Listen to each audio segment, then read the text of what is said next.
Here goes the mythology. Throughout history, festivals have been integral to human civilization, serving as a platform for communities to commemorate the values, beliefs, and heritage.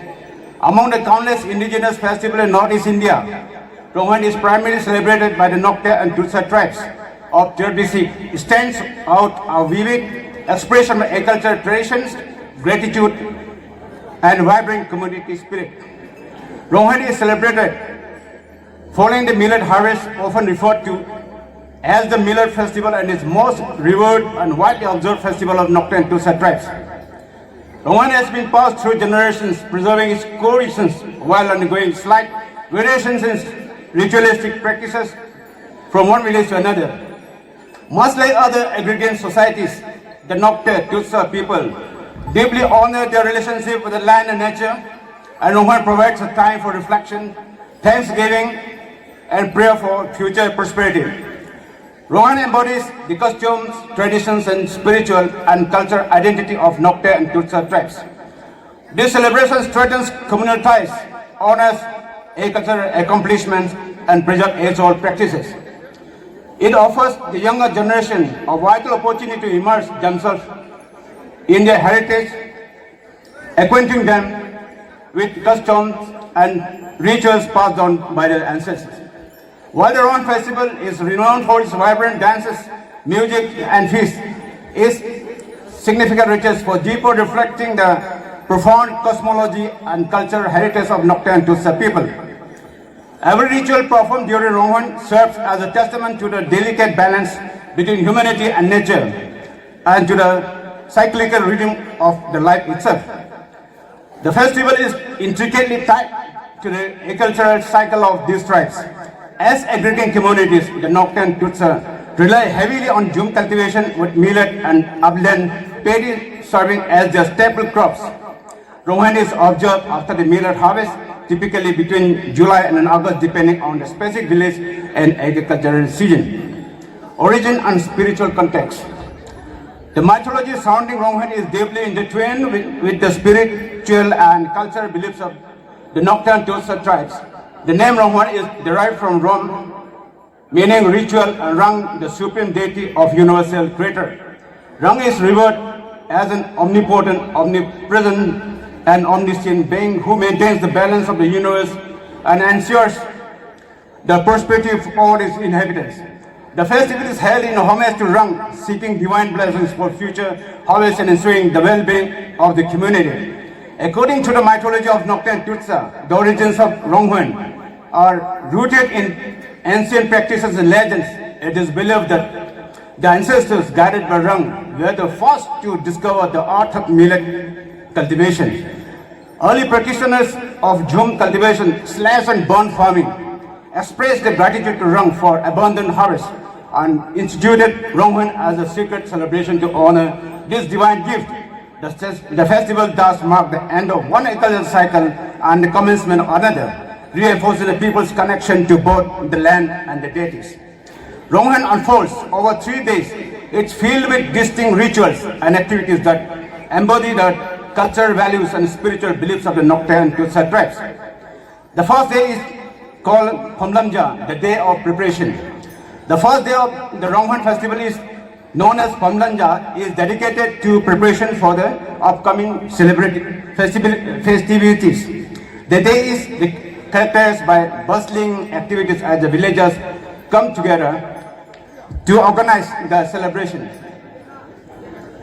One of the main events of Phamlamja is the collection of vegetables and other essential food items. Villagers also participate in ritual sacrifice of buffaloes and pigs as symbolic offerings to Rang. The meat from these sacrifices is distributed among households based on the contributions to the festival, ensuring that all family partake in celebrations. This tradition fosters a sense of collective responsibility and shared joy. As the day progresses, men and women collaborate to brew large quantity of rice beer, yumin, a traditional beverage integral to the festival. Firewood is gathered in preparation for cooking, a ritual with the entire village buzzing with activity, reflecting the communal spirit and excitement for the festival. The second day is called Kunyongja, the day of feasting and ritual. Kunyongja, the second day of Rongwan, represents the heart of the festival and is filled with feasting, ritual and cultural performances. This day marks the peak of the celebrations and features several key events. The day begins with family feast where villagers share a variety of traditional dishes and rice beer, celebrating the harvest and expressing gratitude for the blessings. In the afternoon, the village council members gather at the chief's house to perform a sacrificial ritual. A pig is sacrificed and its blood is collected in a bamboo tube. A small piece of pig's meat is attached to a bamboo stick with one stick representing each household in the village. This ritual is essential for appeasing Rang and seeking blessing for the upcoming year. In the evening, two designated priests would proceed to Pantong, a secret site located on the outskirts of the village, to perform the charm ceremony. A bamboo structure called charm is erected and the skull of the sacrificed pig is tied to it. Offerings of jimin and biban, rice powder, are made to Rang.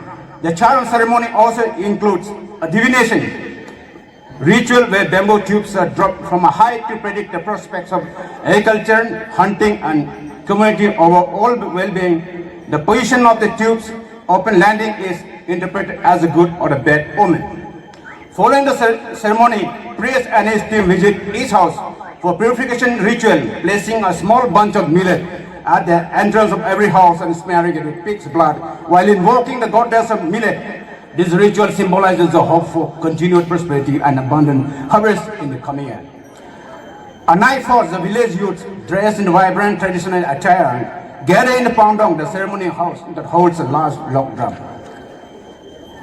Folk singers, adorned in ceremonial garments, join the celebration, performing songs that recount the village history, origins, and notable events. Accompanied by traditional drum, this melodious song create a lively and festive atmosphere. The third day is called Thanlangja, the day of completion. The third day and final day of Rongwan, known as Thanlangja, is dedicated to concluding the festival activities and bidding a more formal farewell to the celebration. The day begins with a Hajabo dance, where a troupe of dancers descend from the chief's house to the village grounds, performing a house-to-house dance. Each house soul offers refreshment to the dancers, and a ritual that serves a symbolic roll call as a dance party visits every home in the village. The villagers gather for the final farewell, their hearts filled with both sadness and hope for Rangwans to return. After completing their rounds, the dancers, predominantly elders, gather for the final performance. Senior folk singers, chanting in the Kapar dialect, deliver heartfelt farewell songs imbued with promise of farewell's return, symbolizing both closure and the anticipation of renewal. This poignant moment, the Rongwan festival concludes, leaving the village with a bittersweet blend of joy and melancholy. As a community bids farewell, I look forward to the next celebration. Thank you.